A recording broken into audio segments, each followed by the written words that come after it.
In Shakespeare's Sonnet 110, the speaker very cleverly excuses himself for his infidelity. It seems that he's addressing the lover here. He's immediately on the defense. Notice the language. Alas, 'tis true I have gone here and there, and made myself a motley to the view, gored mine own thoughts, sold cheap what is most dear, made old offences of affections new. Now notice why it sounds defensive. Well, first, alas, 'tis true. He seems to be admitting something. We have the meter. Alas, 'tis true.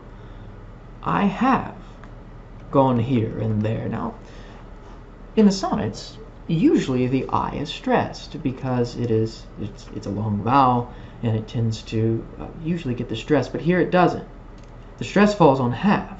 If we're going to follow it metrically according to the iambic pentameter, which only emphasizes how he's on the defense.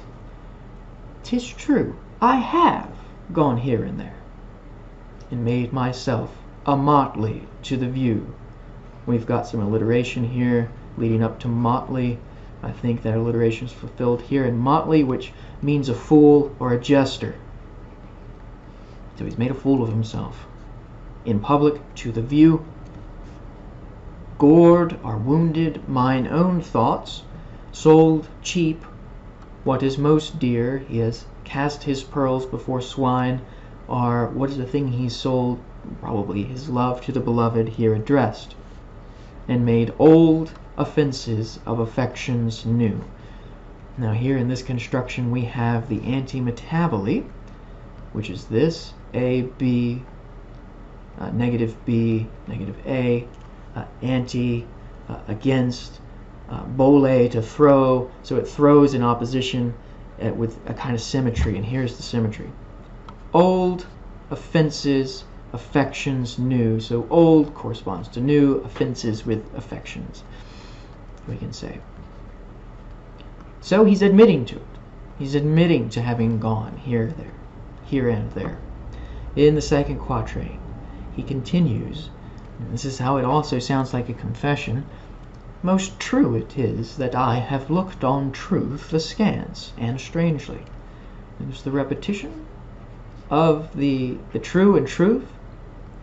It is true that I have looked on true askance, that is, with a sideward glance, perhaps skeptically, or not truly. So he has not been true, and strangely, variously, or by the normal meaning of strange.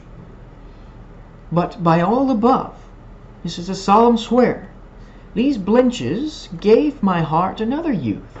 Blenches means a trick, or a wrong, or an offense, so it does link it to the offense here, but it also means a sideward glance like askance. Unfaithful looks to others gave my heart another youth, and worse essays proved thee my best of love. I actually think the stress is on the second syllable, and it's essays, and worst essays proved thee my best love, although I'm not sure about that. Essays, by the way, just simply mean an attempt, and worse attempts have proved thee my best love. He says that I've gone around, but what I've learned from going around is that you're the best there is. Now all is done. Okay, he's sworn it off. Now all is done. Have what shall have no end. Mine appetite.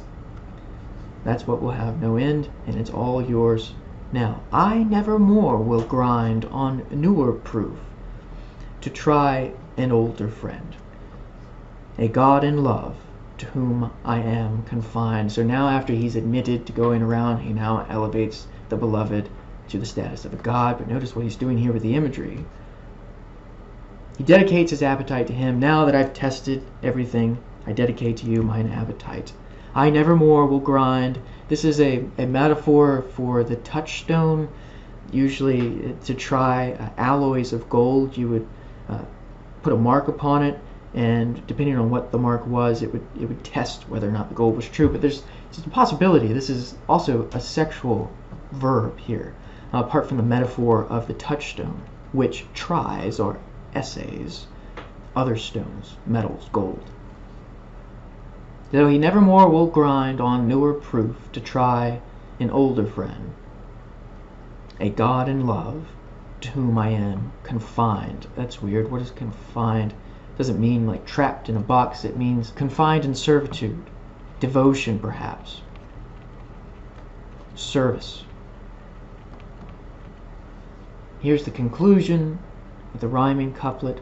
Then give me welcome, next my heaven the best, even to thy pure and most loving breast. He seems to be admitting he's flattering the beloved whom he's wronged. He's justified his wrong. He says, now I know you are God in love. Then give me welcome, he says. Do not spurn me. Next my heaven the best. He praises him or her. I think in the context of the sonnet sequence, the beloved is male. Even to thy pure and most loving best. Now notice how he heaps on those superlatives here. Most, best, all of which we've seen. What is most dear, most true.